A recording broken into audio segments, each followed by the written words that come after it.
Footnotes from the Life Application Study Bible. The Passover commemorates the night the Israelites were freed from Egypt, when God passed over homes marked by the blood of a lamb, while slaying the firstborn sons in unmarked homes. The day of Passover is followed by a 7-day festival called the Festival of Unleavened Bread. This too recalls the Israelites' quick escape from Egypt. They didn't have time to let their bread rise, so they baked it without yeast. On this holiday, Jewish families still gather for a special meal that includes lamb, wine, bitter herbs, and unleavened bread. The Jews were preparing to observe Passover, a time of remembrance for families to celebrate when the blood of lambs had saved their ancestors. But some of the religious leaders had another agenda.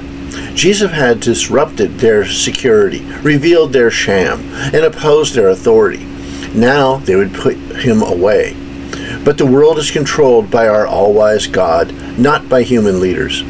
God would turn the religious leaders' murder plot into the greatest blessing that humankind would ever know. Another lamb would be slain, and his blood would save all people.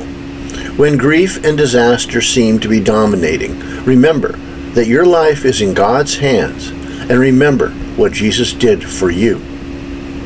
Bethany is located on the eastern slope of the Mount of Olives. Jerusalem is on the western side.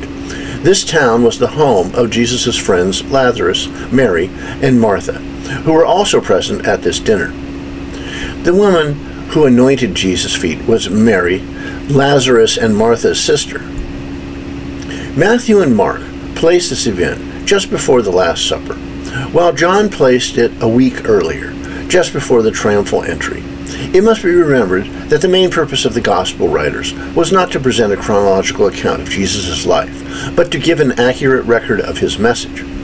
Matthew and Mark may have chosen to place the event here to contrast the complete devotion of Mary with the betrayal of Judas, the next event in both Gospels. Where Mark says, some of those at the table, John specifically mentions Judas. Judas's indignation over Mary's act of worship was based not on concern for the poor, but on greed. Because Judas was the treasurer of Jesus' ministry and had embezzled funds, he may have wanted the perfume sold so that he could benefit from the proceeds.